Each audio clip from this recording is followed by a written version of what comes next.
ถ่ายได้ดิถ่ายแล้วมาพี่น้องรอบสุดท้ายแล้วนี่สิพากันกลับบ้านแล้วนี่ใส่เต็มเลยบัดนี้เอาสิให้เบิ่งหนึ่งตายเลยเห็นบ่นี่นะเห็นบ่ตายเลยทองเนาะบ่เห็นนะบ่เห็นจังขนาดอยู่นอกนี่ก็ยังบ่เห็นในกล้องแห้งกระเตกเลย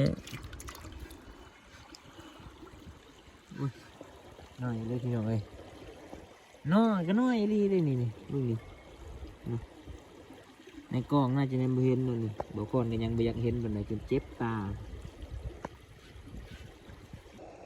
ดูแต่ว่ามันบ่ใหญ่เด้น้อยเลยนี่เห็นบ่นี่เห็นอยู่บ่พี่ยับขึ้นอีก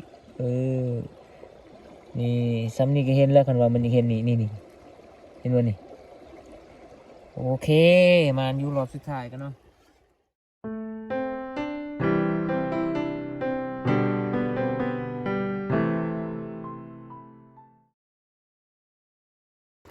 เอากับสบายดีพี่น้องเนาะมื้อนี้บ่พรกับบ่าวตึงสิมาฮอนคำน้ำเสอีกวันนี้เนาะเพราะว่าสุดก่อนนี้แม่นบ่พรไปหาฮอนคำตามห้วยเนาะแต่ยามมื้อนี้บ่พรก็สิมาหาฮอนตามน้ำเสอีกเนาะเพราะว่านี่น้ำมันก็ลงแล้วนิดนึงพี่น้องเพราะว่าน้ำขุ่นเนาะฝนตกพี่น้องเอ้ยสุดก่อนมีฝนตกแห้งอีหลีก็เลยสุดก่อนนี่แม่นแถวนี้แม่นน้ำแห้งหมดเนาะนี่แถวนี้จังบอกก่อนก็เลยคิดว่าสิมาหาฮอนค่ำสุดท้ายก็น้ำมันลายเนาะแต่กระเทินมาแล้วก็สิพากันขุดเลยเพราะว่าขุดก่อนก็บอกก่อนก็ได้ขุดเนี่ยขุดไว้ในน้อยนึงเนาะวันนี้ก็สิมาฮอนคือเก่ามานี่มาลองเบิ้งน้ำเสียอีกพี่น้องเอ้ยมาตอนนี้เขาก็สิมาขุดบ่อนมันลึกๆนี่เนาะนี่จุดนี้พี่น้องแล้วก็เฮาสิเอาหินอัดไว้ก่อนเบื้องเทิงเนาะว่าน้ำมันแห้งนี่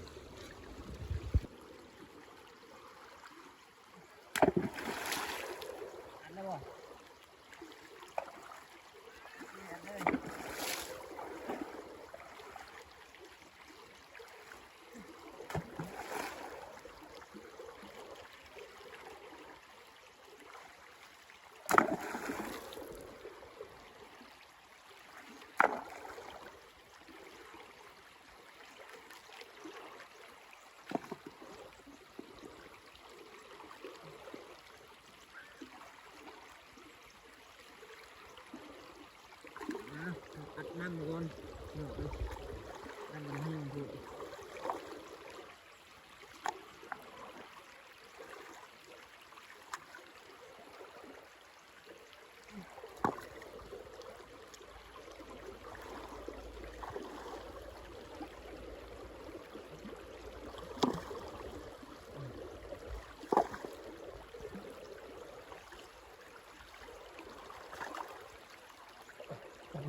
พอหรอ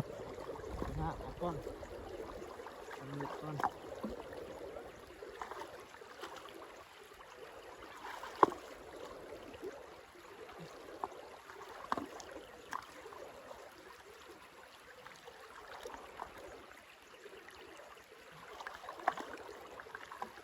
โอเคเนาะอันนี้ก็อัดน้ำเรียบร้อยลองลงเบิ้งหัวมันเป็นคุมเก่าแล้วเนาะ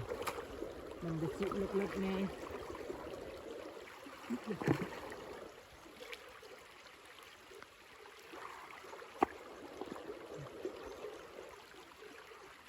เค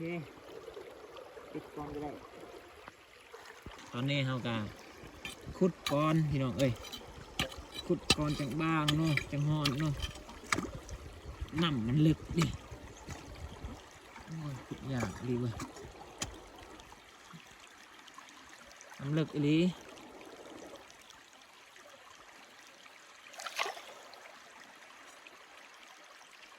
มารุ่นนำกันเนาะว่าสิเจอทองใหญ่หรือทองน้อย โอ้หินเลย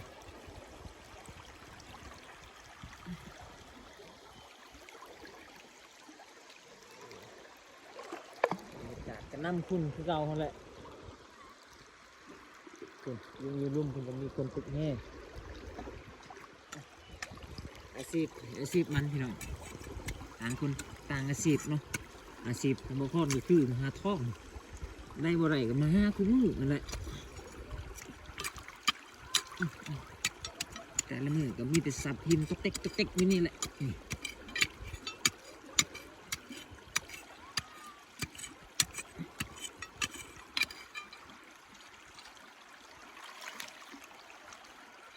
น้ำมันเลิก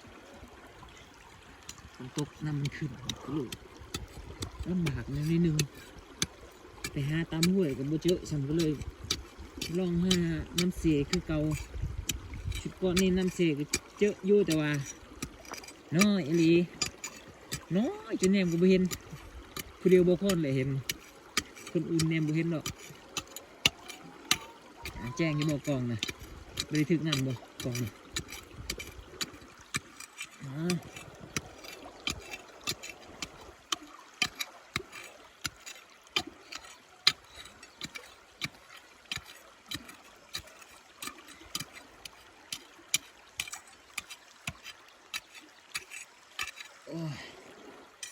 มันเป็นรอยเลย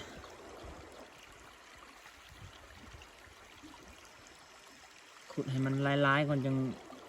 เอาขึ้นไปห่อนบัดเดียว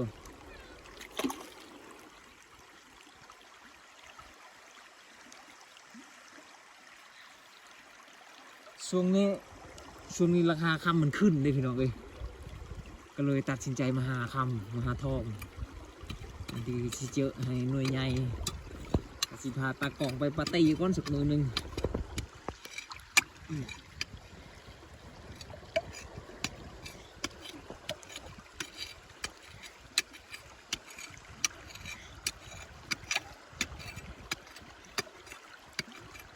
ซุ้มนี่มันเฮ็ดเวียกอยู่บกบ่ได้ตามบกบ่ได้ฮ้อนก็เลยมาเฮ็ดเวียกอยู่น้ำนี่อีกคนหาคำคนหาทองนี่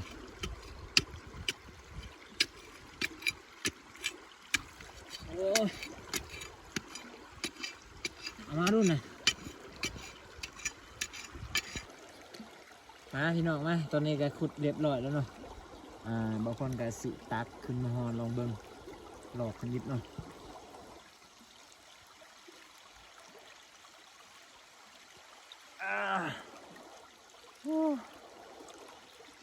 สิบมุดน้ำนี่บ่นี่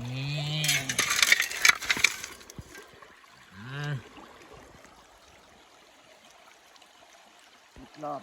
บ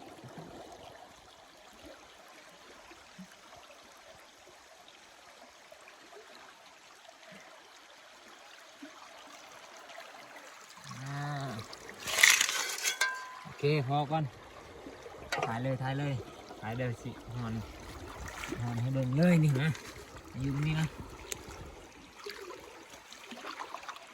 มารุ่นนำกันว่ามันสิเป็นยังไงนะมันมืดก็ยังมันกูถ่ายเลย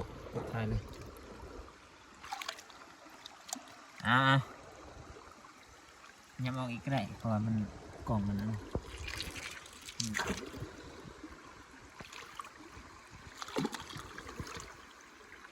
รุ่นนำกันพี่น้องนำเสเด้อ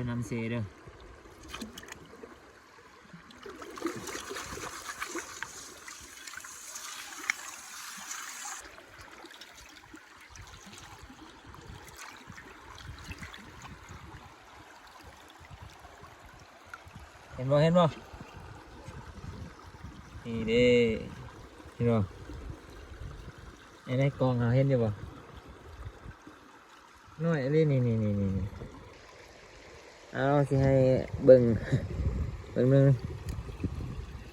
เริ่มตาแดดผุดนี่น่าจะแนมบ่เห็นหรอกเห็นอยู่เนาะน้อยเอลีทุกคนเลยใส่เลยตึงดีเห็นอยู่โอ้แล้วเลยท จับกล้องมาจับกล้องมา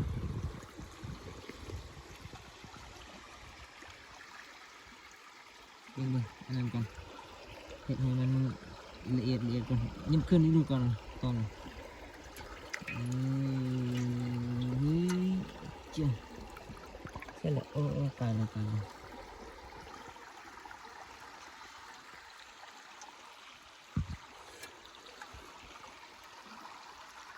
นี่ไปเบิ่งนำกันนี่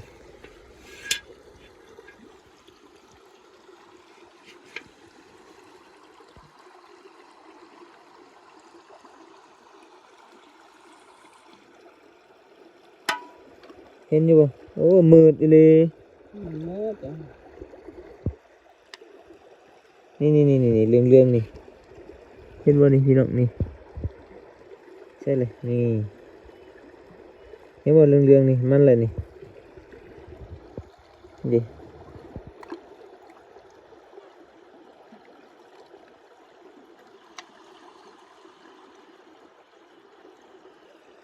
เห็นบ่น่ะนี่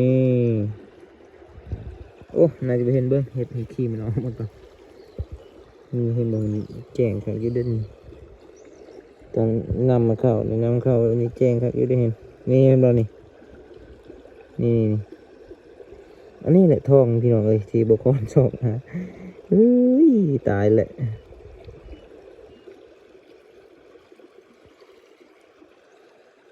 นั่นเห็นบ่นั่นนะนี่ตัวเรื่องนี่แหละนี่น้อยๆนะกล่องจนแนมบ่เห็นนี่กล่องก็จะมันเป็นในอย่างมันคือมัวใช่ไหมโอ้ได้เลยอ้าวพี่น้องตอนนี้ให้เบาเสียงตึงเพิ่นลงไปเนาะเปลี่ยนกันลงไปขุดแล้วบัดนี้จื้อคนว่าเมื่อกี้นี้ก็เจออยู่แต่วันน้อยอีหลีพี่น้องเอ้ยพอดีแนมเห็นซื่อๆเนาะบ่คือแถวน้ำเสเขาแถวอื่นเนาะมันมีใหญ่แล้วก็มีน้อยเนาะอันนี้มีแต่ตัวน้อยโอ้ จะเริ่มมาแล้วแถวบ่อคำเลยนะเวิร์ดอีน้องขับนี่แถวบ้านแก้ขับ บ่มีบ่ ตัวไอ้ บ่มีบ่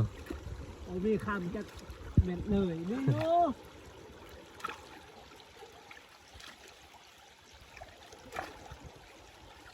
เอ้ยขุดหายเขามีคำแบบนี้แหละ เจ้ากินข้าวจังหน่อยกับเบาพรสิฮอนเองเนาะเพราะว่าให้เบาตึงเพิ่นลงไปขุดเนาะเปลี่ยนกันพอเมื่อยมันก็หนาวนี่เด้ถึงว่าบรรยากาศสิแดดแต่ว่าลูกแช่น้ำตลอดนี่ก็หนาวคือกันได้นี่น้ำมันคือหลายขึ้นละ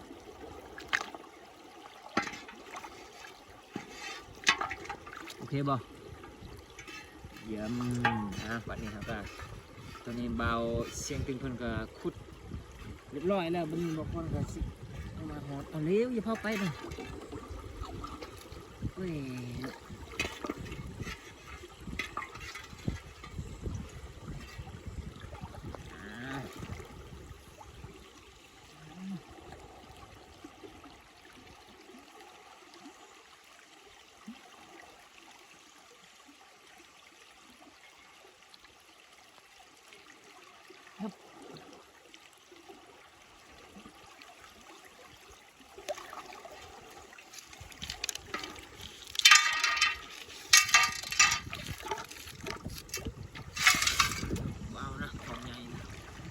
ทองเอามาพี่น้องมาลุ้นนำกันอีกเนาะมากินนี่ก็ได้อยู่เม็ดหนึ่งน้อยเลยพอดีจะแนมเห็นนั่นแหละ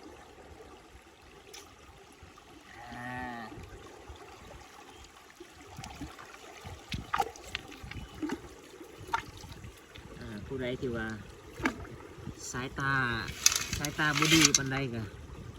เป็นบ่เห็นแหละ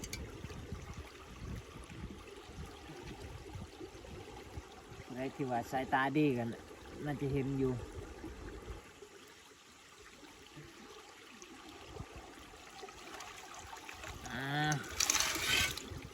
มา ถอยไปตะกล้องอย่าให้กล้องถึกแดดเดี๋ยวมันสิสอดอีกจังหวะนี่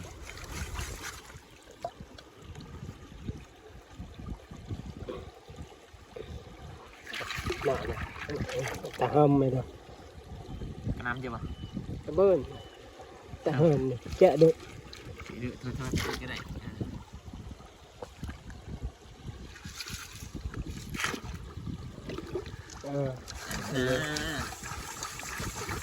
มาวันนี้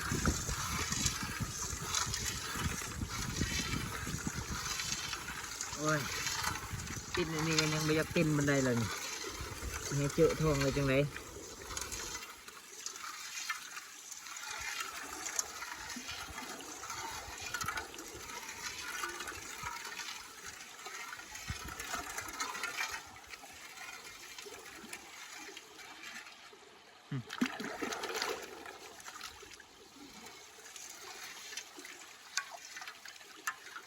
มันเป็นท่องครับบางทีก็มันออกหมดแล้วนำแหงใช่ไหมบึ้ง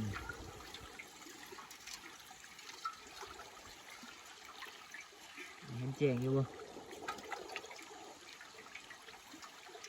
มาลุ้นกันนี่กันนี่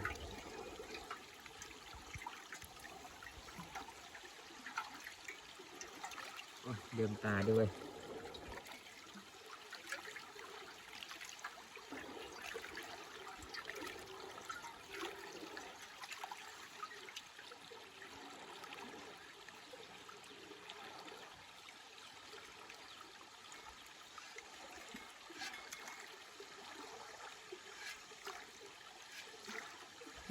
หน่อยดีหน่อยดีนี่กว่าตัวมันก็นี่อีกนี่แนมบ่เห็นเท่านี้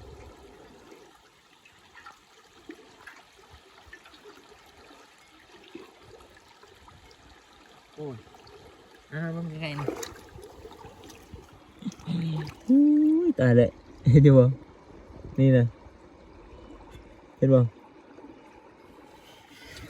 ตายเลยทองกันเนาะ บ่เห็นนะ บ่เห็นจังขนาดอยู่นอกนี่ก็ยังบ่เห็นในกล้องแห้งกระเตกเลยน้อยเลยพี่น้องเอ้ยน้อยก็น้อยลีเลยนี่ดูนี่ในกล้องน่าจะยังบ่เห็นเลยนี่บ่คนก็ยังบ่อยากเห็นปานใดจนเจ็บตาเอาอีกบางหนึ่งสองบางนี่ก็สิพากันกลับเลยปิดกล่องเลยก็ได้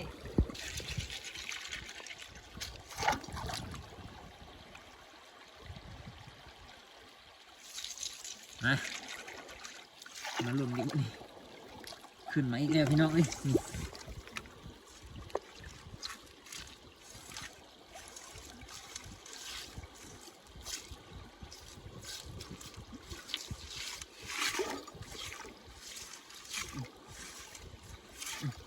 ออกมาสักตัวใหญ่อยากได้แล้วตัวใหญ่นะ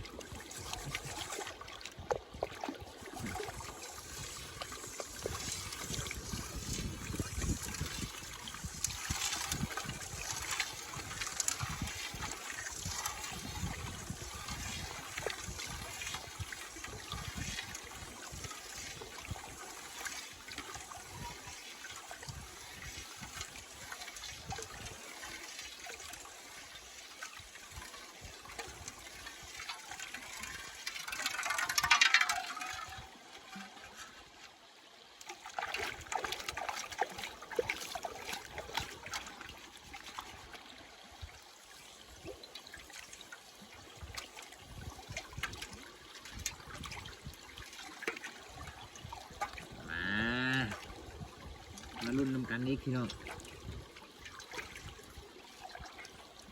ไปมันเลยบ่น้ำคือเขาลายใช่ปะนำของบริเอามาสมบูรณ์ผิวนำกับสไตล์เลยจะอีกจิตตาเจอมาตะกอก2 เม็ด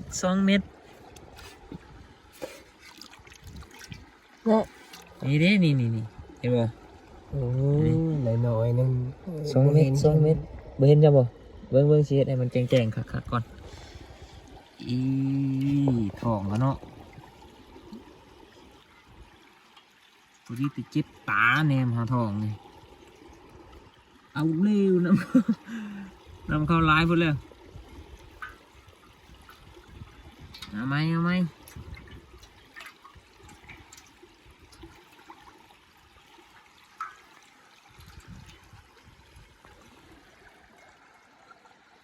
ใส่เลยเดี๋ยวมึงหุ้ยจักในใดว่าเขาเห็ดให้มันอยู่บนเดียวกันวะตัวอันนี้แหละนี่โอ้ยมันหมักไหลบึงนี่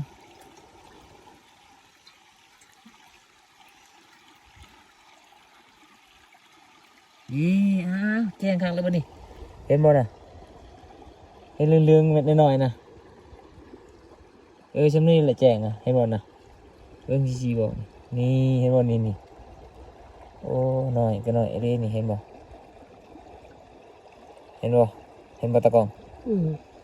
อ้าว2 เมตรมันได้นี่2 เมตร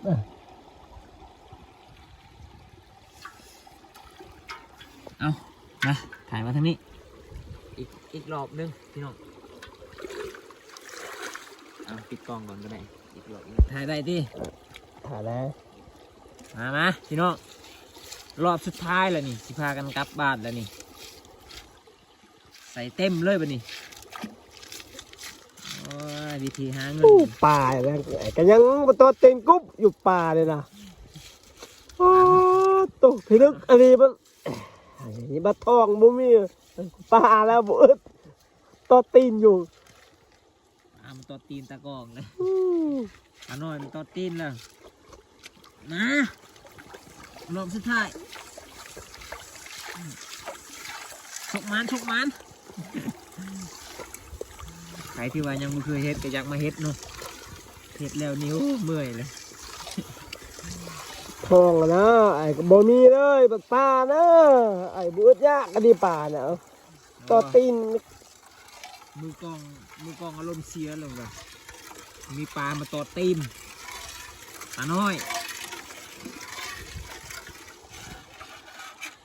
มาลุ้นรอบสุดท้ายแล้วมันสิได้บอจากเม็ดนะเม็ดเมื่อกี้ก็ตอนเมื่อกี้นี้หากระมานอยู่แต่ว่าน้อยอะไรจนแนมไปอยากเห็นสั่งเดว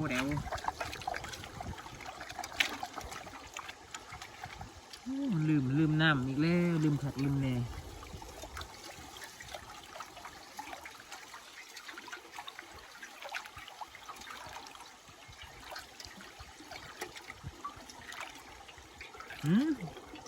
ดูเลี้ยงแค่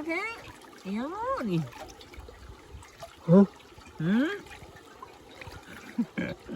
แม่นเว้ยแมนอยู่บ่นี่บ่แมนนะโอ้ยแม่นเลยบ่แมนทีนดูว่าแมนวะ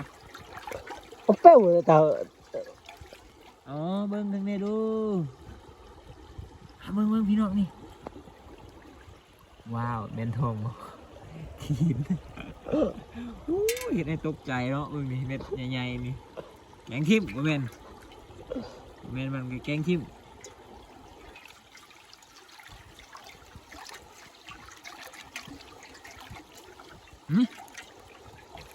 ยังนี่เม็ดใหญ่กันนี่เลยยับเข้ามาตะก้อนกับเบ็ดใหญ่กันเบิ่งนี่นึกเป็นเมื่อนอนเลยแม่ดูจับเอาบัดนี้ใหญ่พุ่นนึงแม่บอกโอ้บ่แม่นกูขีนอีกแล้วโอ้ยตกใจมาเลยแม่มันสิใหญ่สำใดดิ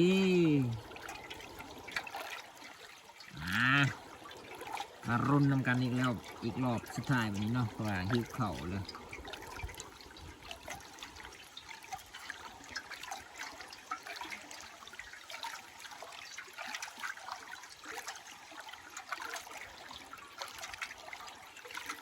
มันก็ฉาที่มันออกแล้วเขาเฮ็ดเครื่องไวแต่ว่ามันออกหมดไวเลย เวลาบ่มีน้ำก็จนว่าบ่ไป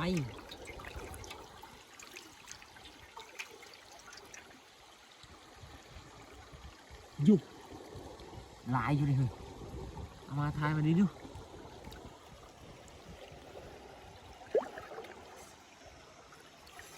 หลายอยู่เม็ดหน่อยแต่ว่ามันหลายเด้เบิ่งหยับออกก่อนปินให้มันแจ้งๆก่อนนี่ ข้าวจัก โอ้แม่นตกเก่ากระโดดเอาเลยดิแต่ว่าซ้ำเก่าหันละ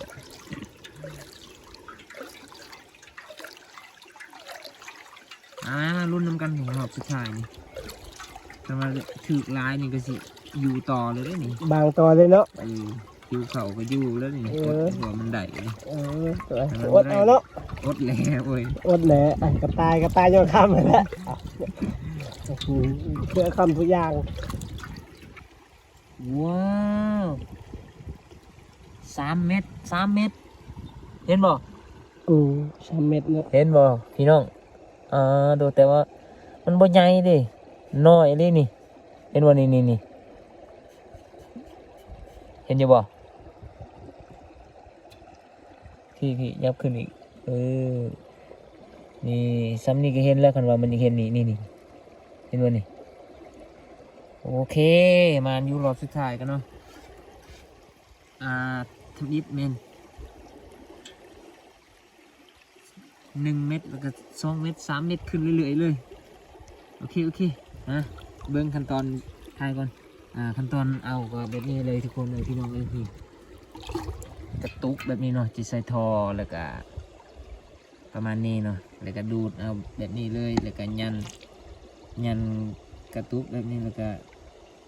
บีบแล้วก็ดูปั๊บนี่หมดเลยดิดูดอีกบางทีมันยังติดนี่เรียบร้อยเห็นไหมตอนนี้ก็รอบสุดท้ายได้3 เม็ดเนาะแต่ว่าน้อยเลยตอนนี้เขาก็สิพากันกลับเลยเพราะว่าต่างคนก็ต่างหิวข้าวตากล้องก็หิวข้าวแล้วพี่น้องเลยโอเคเจอกันคลิปหน้าเนาะเขาสิมาฮอนคำคือเก่าแต่ว่าบ่ฮู้ว่าจุดน้ำเสหรือว่าน้ำห้วยเนาะโอเคฝากติดตามแล้วก็ฝากรับชมคลิปต่อไปเนาะเจอกันว่าสิไปวางอยู่ใส่เอกวันนี้โอเคพี่น้อง